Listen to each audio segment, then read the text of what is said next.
A couple of weeks ago, I sent out a newsletter to my subscribers talking about the importance of taking action on the things that you want to do to get you to where you want to go. Thinking about them, talking about them, reading about them, dreaming about them, none of them will take you from where you are to where you want to be. And about 3 years ago, I started this channel with the sole purpose of giving people that knew nothing about this fire service every tool necessary to take them from where they are to getting hired at a department. The real reason behind why I did that is because the main demographic of people that join the fire service are young, poor, working, and middle-class men.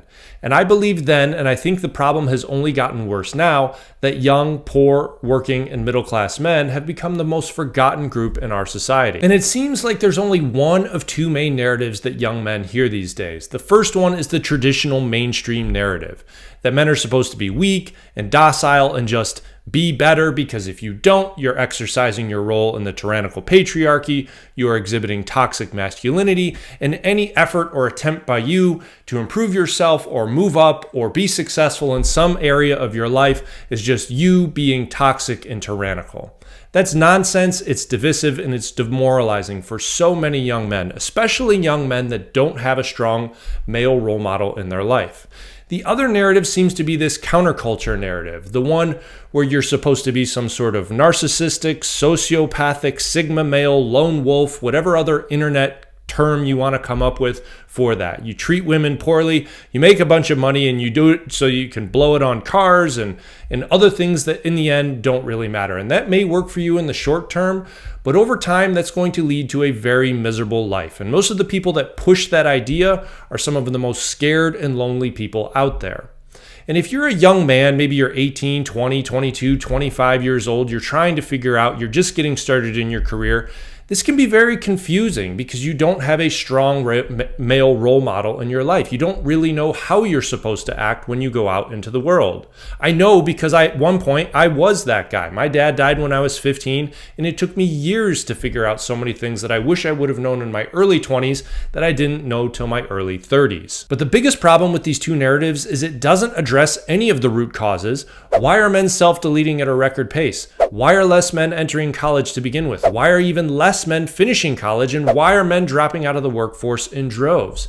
But it also doesn't present any solutions that take men from where they are to where they want to be. And over the last 3 years, I've had the opportunity to speak to hundreds of men who fit squarely into this demographic simply because that's the majority of my audience. And from what I can tell, the problem falls into four main areas. The first is romantic relationships. We live in an increasingly atomized society where people spend more time talking to one another through phones and screens than they do face to face. Roll into this the pressures of social media, of dating apps, and the availability of cheap and easy dopamine from websites like The Hub, and it makes it very difficult for men to even know where to start when trying to date someone. Then you have the cultural narratives that are pushed, the traditional mainstream narrative that is pushed on young men that any sort of romantic gesture or act towards a girl is somehow aggressive or toxic, or that it's you trying to take advantage in some way. And then you have the counter narrative, which tells young men that they're stupid or naive if they even want to get married or have a romantic relationship, a committed long-term relationship with a girl. The worst part about all of that is that it robs young men of what will arguably be the biggest source of meaning and purpose in their life, which is starting and building a family. The second is friendships. Men are more lonely than they've ever been before because they have less male friends and less community than they've ever had before. And I'm sure there's several reasons for this. But again, the cultural narratives come into play. You have the countercultural narrative that pushes the idea that men are supposed to be some sort of sigma male, lone wolf, every man for himself, which is a recipe for a miserable and lonely life. Or you have the mainstream narrative that pushes the idea that men are supposed to sit across from each other and talk about their feelings. Any sort of traditional male bonding is toxic, and that it's Neanderthal behavior. Men bond in one of three ways: through activity, through adversity, or through competition, which is why teammates in high school and college tend to be friends for life, or at least for very long periods of time.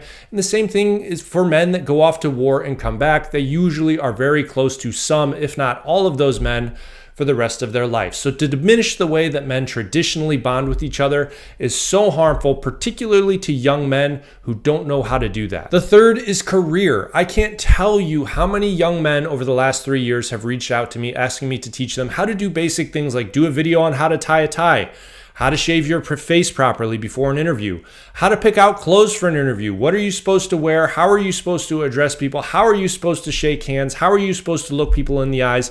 All the basic things that young men are supposed to learn from a strong male role model.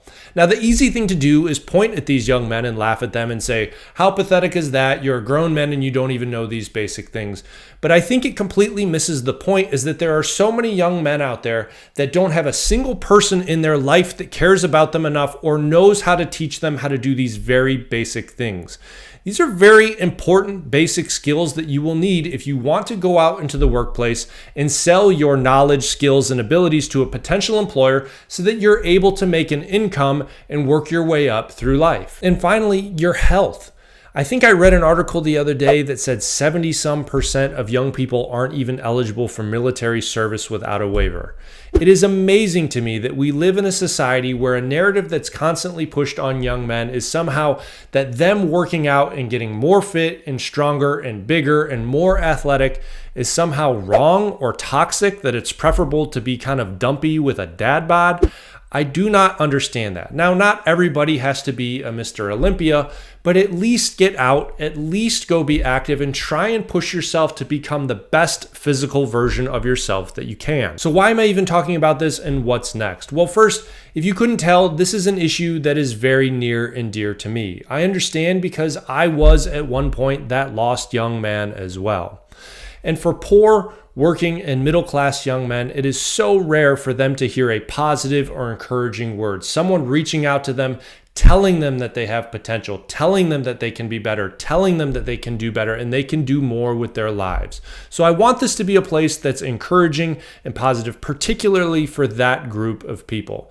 Now, there's going to be people that hear that and say that that's wrong or that's bad or we shouldn't be talking to those people. And fine, fair enough. There's plenty of other channels on YouTube for you to watch. And if you're a longtime subscriber who's only interested in firefighting, all of the firefighting content on this channel will always stay here and I will never take it down, and I'll continue to talk about firefighting more in the future. The other thing is that I started a Substack. I will leave a link in the description below. So all of the newsletters that I have written are now publicly posted. It's completely free for you to sign up. All you have to do is click a button and they will get sent to your email automatically. And even if you don't want to do that, you can go through and read them and hopefully you get something positive from them. And finally, if you are a young man that's experienced things like this, or you are the parent or the sister or the brother or the wife or girlfriend of a young man who's dealing with these issues, let me know in the comments below what you think would be helpful and what content you would be interested in learning more about.